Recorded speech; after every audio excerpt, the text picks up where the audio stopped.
Steven Seagal. Now that's a name you probably wouldn't expect to hear on a YouTube channel called The Awards Contender. That is, unless I'm talking about the Razzies, of course. Steven Seagal has received a boatload of nominations there. But what I'm interested in exploring when it comes to this former giant action star is that very swift rise and fall he had in the late 80s into the 90s. For about 6 or 7 years, he was one of the biggest action movie stars in the world. He was making one film after another that was doing huge business at the box office, opening at #1, all leading up to Under Siege from 1992, which was a huge hit. For a moment there, he was on the level, I would say, with Sylvester Stallone and Arnold Schwarzenegger, but by the end of the 1990s, his film career was in the dumps and it never recovered. What made Steven Seagal such a huge action star so quickly, and what caused his immediate downfall? Hey guys, it's Brian. Welcome to the Awards Contender, and yes, we are talking the career of Steven Seagal today. I am touching on all the highs and lows, and more lows, I would say, than highs, in this guy's action movie career, and explore with my top 5 reasons why Steven Seagal's movie career just completely crumbled. For a while there, he was a martial arts instructor in Japan. He had a second-degree black belt, and throughout the 1970s, I would say, he was laying low. He wasn't like trying to become a giant action star, but something changed in Seagal in the early 80s. He decided to return to Los Angeles and pursue opportunities in the entertainment industry. He didn't start acting right away. He started in the industry as a fight coordinator on such films as 1982's The Challenge and 1983's unofficial James Bond entry Never Say Never Again,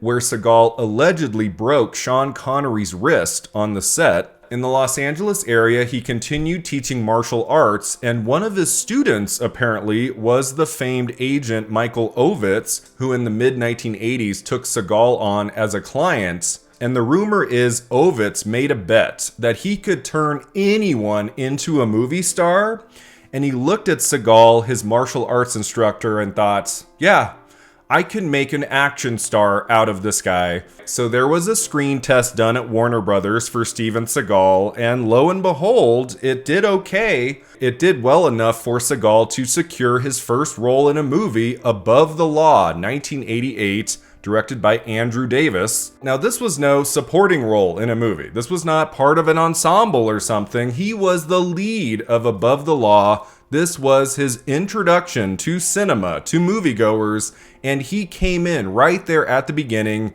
as a full-fledged action star. I watched Above the Law for the first time a couple nights ago. I had never seen his debut, and it's not bad. Like, he's pretty stiff in it. You know, we'll talk about his acting abilities coming up here, but he's surrounded by a pretty engaging story, a great supporting cast, including Pam Grier and Sharon Stone. He's got a really solid director in Andrew Davis, who would go on to direct him in Under Siege, and would also, of course, direct The Fugitive from 1993. So Andrew Davis has a really good touch as an action director. The narrative moves at a good pace. It's never boring. It's, you know, it's the 80s. You know, it's like a low-budget 80s action film. So, like, it's nothing great, but it's entertaining to be sure, and it's a good, like, first film, I would say, for Seagal. He doesn't have to do anything he's incapable of as an actor. He just has to do the bare minimum, really. And so he gets away with it in Above the Law, I would say. Now, this film did pretty well with critics, you know, like critics liked it for what it was. It did well at the box office. It wasn't like a gigantic hit. You know, for a debut of this, you know, unknown person, really, Steven Seagal was not known before 1988. So, like, people still showed up, wanted to see what this new action star was all about. And so basically, when Above the Law does pretty well at the box office that year, he is on his way, and the next few years, his movies get more and more popular, do better and better at the box office and with audiences and critics. It just keeps getting better for Seagal. Starting in 1990, he's in 2 films that year, Hard to Kill, which was first, and Marked for Death, which came later in the year, both films opened at number 1. To have 2 films in the same year open at number 1 at the box office is a huge deal. It showed that audiences were going to show up for Steven Seagal as long as it was an action film. Like Sylvester Stallone in the early 90s was not making the best choices as a movie star. You know, Rocky 5, Oscar, Stop, or My Mom Will Shoot. I think something strategic and smart that Seagal did around that time was say, I'm not going to go do a comedy. I'm not going to do something outside of my wheelhouse. Let's just do like iterations of the same kind of film over and over, and I will continue to be successful. And that's what happened going into 1991. He's in another action film called Out for Justice. I mean, even the titles are like the same, right? They're all like 3 words. They all kind of mean the same thing. They're just different variations on like, okay, saying that someone has to die, right? Like it's all kind of the same title over and over, but audiences are loving these movies. They just keep getting more and more popular. And that takes us to 1992, Under Siege, which was Steven Seagal's biggest box office hit, his biggest critical hit, I would say. He reunited with his Above the Law director, Andrew Davis, and they got Tommy Lee Jones for Under Siege, which was a huge get. Under Siege has a great supporting cast. It's really exciting, amazing action scenes, like one of the better stories that Steven Seagal was in, right? Like Under Siege has a narrative that works beyond just like the basics of like an action movie plot. It's better than everything he had made before.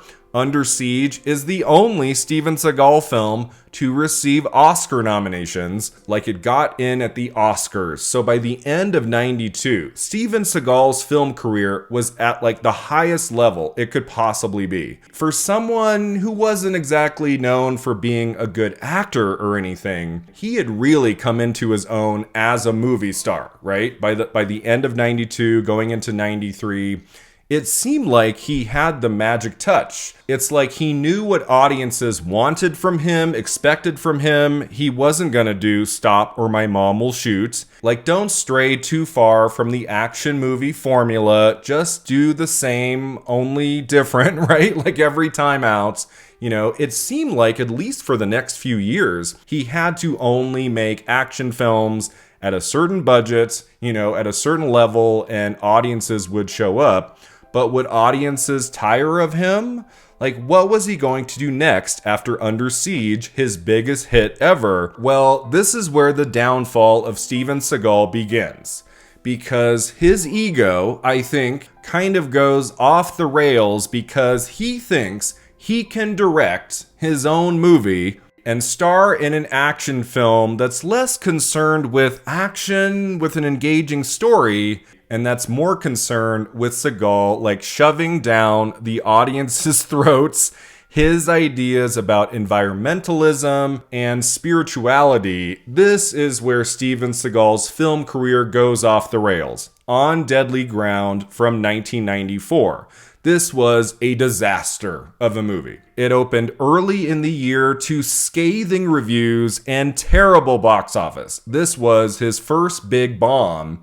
And this is coming right off of Under Siege, which did so well. You'd think Seagal, even though his ego, I'm sure, by 93, 94 was like, you know, out of this world, he should have understood, okay, let's do another film like Under Siege, maybe even like Above the Law next. Let's not deviate from the norm, from the formula. Let's give them what they want, right? And he doesn't do that with On Deadly Ground. He thinks like he can direct his own film that he's the star of. He thinks he can end the movie of him delivering a very long monologue and never-ending speech at the Alaska State Capitol about the dangers of oil pollution and the companies that are endangering the ecosystem. Like, instead of ending the film on a satisfying narrative note, he's like delivering a political message to the audience in a speech that goes on and on and on. And yeah, Like, moviegoers didn't care for that. They don't want to be talked to that way when they go to an action movie starring Steven Seagal. Hello. So yeah, even though the cast is pretty good in On Deadly Ground, you have Joan Chen as the female lead, you have Michael Caine as the villain. Like, there's certain elements of that movie that are kind of interesting, but it just falls flat. And yeah, audiences left the theater shaking their heads. Another thing about On Deadly Ground is that Steven Seagal is finally an awards winner, nominee. But it's at the Razzies, of course. He gets 3 Razzie nominations. He wins Worst Director of the Year for On Deadly Ground. He's also nominated for Worst Picture and Worst Actor. You would think that Steven Seagal, because his acting is pretty weak, that he would have been nominated at the Razzies before this, but no. His first nominations, his first win there comes in early 95 at the Razzies. And even though Seagal apparently years later has said that's one of his best and most important movies, like, yeah, this was the beginning of the end to his theatrical film career. Okay, so how does he bounce back after the failure of On Deadly Ground? Well, of course, he makes a sequel to Under Siege.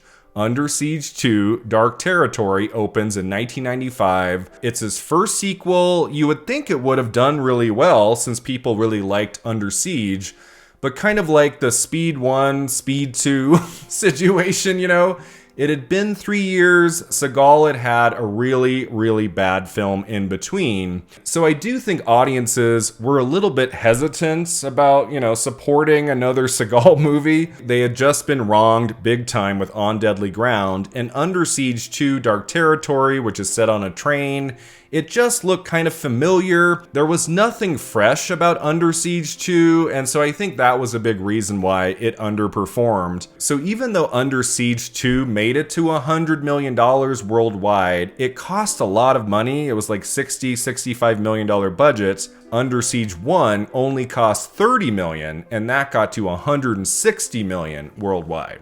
So yeah, Under Siege 2, it didn't perform up to expectations. And so where does he go from there? He does something interesting. I really liked, even as a kid, seeing Executive Decision in the spring of 1996, where Seagal dies in the opening scenes of that movie. What is he in, 10 minutes? It's like shocking. He dies right at the beginning of that film. Apparently it was something Seagal did to satisfy like the higher ups at Warner Brothers for going over budget on Deadly Ground. I think that's why he's in Executive Decision. It's his like, sorry about that. I'll give you this little role in the movie. You can put me in the ads and stuff, right? But what's so interesting about Executive Decision is that you think at the beginning Seagal is going to be the star, the action hero, but no, he dies, and then Kurt Russell takes over the movie. Kurt Russell is the action hero of Executive Decision, and that's really cool. I like that a lot. And that's a really fun movie. It's probably one of the best films that Seagal has been a part of. Later in 1996, he stars in another action film, The Glimmer Man, opposite Keenan Ivory Wayans. I remember this movie opening. I had just turned 12, and my dad wanted to see it. And this was a time when I would see anything, right? Like when I was 11, 12, 13, if my dad wanted to go to the movies, like I'd be like, okay, like it could be anything really. We saw The Glimmer Man in the theater, and I remember nothing about that movie. It just like nothing. It was so forgettable. Like, I mean, I guess Keenan Ivory Wayans being a part of it was an interesting choice. Have it not just be Seagal all the way through, but yeah, The Glimmer Man did not do well at all with critics or at the box office. And then 1997, we get Fire Down Below, released in early September, which I also saw in a theater opening weekend with my dad. I remember more about Fire Down Below because this movie I hated to such an extent that I elected to fall asleep for the final half hour because I didn't want to watch the movie anymore. I was just like, I think my dad wants to stay. His eyes are open. He's watching this mess, but I can't even look at the screen. I'm done. So, I'm like 12 years old. I can't drive home or anything. I guess I could have said I needed to go to the bathroom and, just hung out in the lobby for a while. I guess I could have done that, but no, I stayed in my seat and I closed my eyes. And I think it took me like maybe 5 or 10 minutes, but I did fall asleep. And then my dad woke me up as the end credits were going. And so I said, oh, okay. I don't need to know how this movie ends. I've never tried to watch it again. Fire Down Below is an absolute travesty. It's so bad. It is no surprise to me that Steven Seagal for Fire Down Below got 4 Razzie nominations. The only mystery, I would say, is why didn't he win?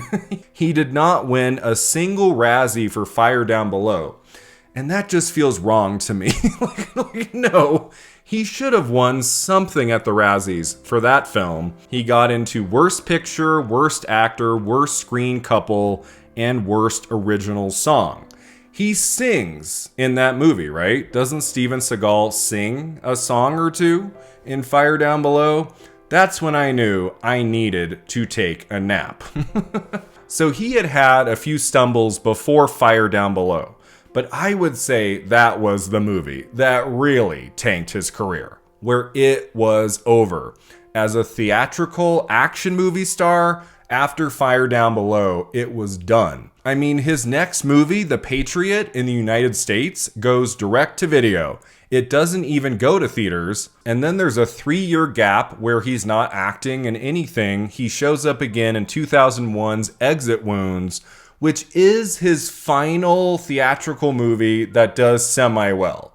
I think it overperformed at the box office for 2001. Like, people showed up to that, even though the critics didn't really care for it. And, I don't think that movie has had any kind of stamp on action cinema culture or anything. Exit Wounds did okay, but then he followed that up with some junk like Ticker, like Half Past Dead 2002, which was his last like big starring role in a movie that went to theaters. That underperformed big time, and then Steven Seagal becomes a direct-to-video action movie star. Year after year, he's in at least like 1 or 2 movies that have really mundane action titles that go straight to the bin at Blockbuster. Basically, after 2002, there's just one more big performance of Steven Seagal in a theatrical film, Machete 2010, where he plays the villain. That's it. That's the only time after '02 that Seagal is on movie screens, and he just becomes comfortable, I guess, making junk for direct-to-video bins and doing his thing, probably just showing up for 3 or 4 days on each movie just to put his name and his face on the DVD cover, right? He doesn't have to be the star. He doesn't have to be in the entire thing. I can't say I've seen any of those direct-to-video movies. The last film he was in I have seen was Machete. And, I was thinking about Seagal this morning, like, something he could have done later in his career was more comedy films, like really poke fun at himself. In the 2000s, early 2010s, doing more comedy stuff might have been a good career move for him. I'm not sure. I think he takes himself very seriously, so he was never really gonna do that. But yeah, he just kept making these action direct-to-video films, and his last credit is 2019. I think he took all the money he could and ran, because 6 years running now, he hasn't appeared in anything. But there was a moment in time where he was a huge star for a good 6 or 7 years. He was one of the biggest action movie stars in the world. So what happened?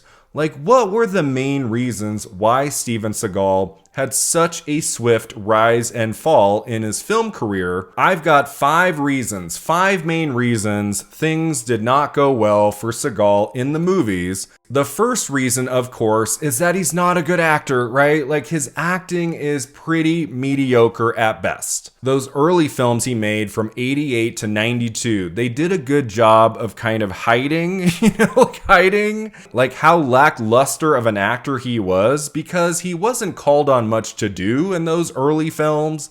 He just had to show up and do martial arts and fight scenes and beat up the bad guy, drive fast cars, and just do his thing. It was enough for those early films, but by the mid-90s, his lack of skill as an actor really was starting to hinder him. He couldn't break out and do anything different, and when he chose to go in a new direction, it was like singing, showcasing his political beliefs and long speeches on screen. And so, yeah, like, to maintain a long career in Hollywood, you have to have the goods as an actor.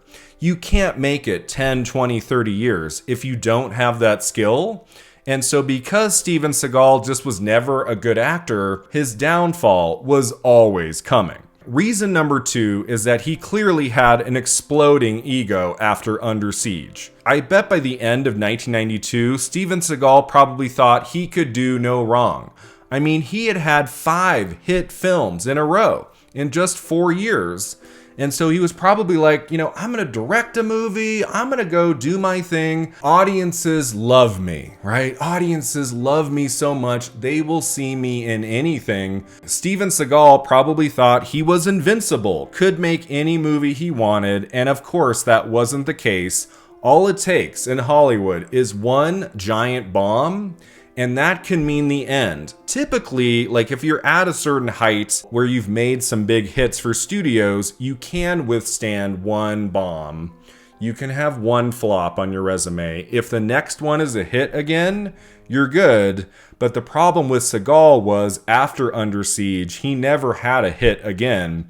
Under Siege 2 came closest, it did okay, but not great. But then you had The Glimmer Man and Fire Down Below, and it was over. That ego I'm sure he had in the early 90s, like he probably realized very soon, oh, this isn't going to last forever. Reasons number 3 and 4 both have to do with allegations made against Steven Seagal. Number 3 is about sexual harassment claims made against Seagal for many years. In May of 1991, 3 female Warner Brothers employees accused Seagal of sexual harassment. Jenny McCarthy, while auditioning for Under Siege 2, claimed he wanted her to take her clothes off during the audition. In 2017, Portia de Rossi accused Seagal of sexually harassing her during an audition. He allegedly told her how important it was to have chemistry off screen before he unzipped his pants. And there are many, many others. There are like 5 more I could read here. It goes on and on. Like throughout the 90s,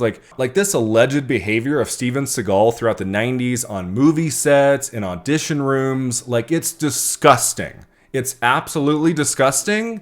And so this was clearly a big reason, I would say, why he had such an immediate downfall in his career. Number 4 is that he's also been accused of misconduct towards stunt people on his movies. Kane Hodder, who famously played Jason in a number of Friday the 13th films, said on Seagal's movies he would intentionally hit stuntmen during scenes. Another stunt person, Gene LaBelle, on the set of Out for Justice, said that there was an on-set altercation with Seagal over his mistreatment of the film's stunt performers. Actor Michael J. White said that Seagal would routinely hit stuntmen, and that he was known for it in the industry, that Seagal was known for doing this, right? And so this misconduct towards stuntmen, stunt people on his sets, obviously played a factor in his career going south. Once the word gets out that he's doing this to people on the set, that he's known for this, like it's something to be proud of or something, that's also disgusting. And this also played a huge role in tanking his career. And the 5th reason, I'm not going to say it's the final reason, right? Because obviously he wasn't good at making choices. He didn't seem to want to work with the best directors in the industry. There were a lot of things that really made his career crumble in the mid to late 90s.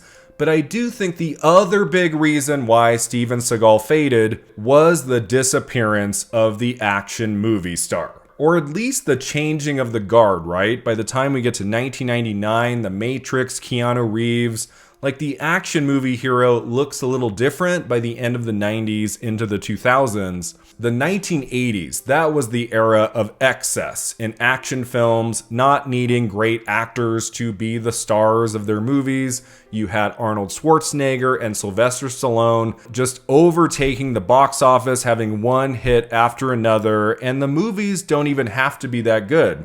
If they're action, if they're R-rated, and they're a lot of fun, audiences will show up. And so by the end of the 80s, you also get Jean-Claude Van Damme coming on strong as an action movie hero, and you have Steven Seagal slipping in there. Right before, I would say, that era kind of ends, by the time we get to 95, 96, 97, I mean, look at Jean-Claude Van Damme and Stallone and Schwarzenegger.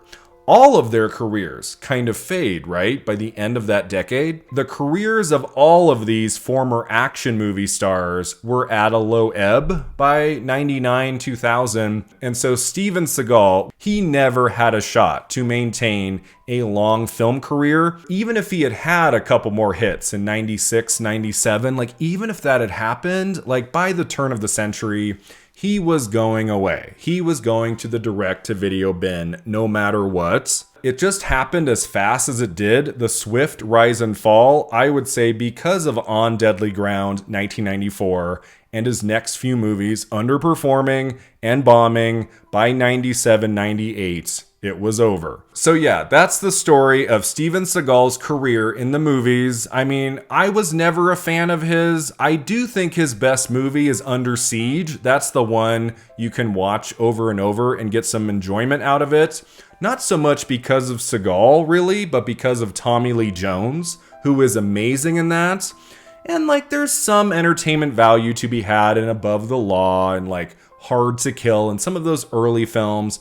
I'm a big fan of like 80s action movies. Those are really fun. I watch them here and there. There's a looseness to many of those 80s action films I enjoy where they're just like throwing anything they want on the screen. Some of it sticks, some of it doesn't, but it's usually pretty fun.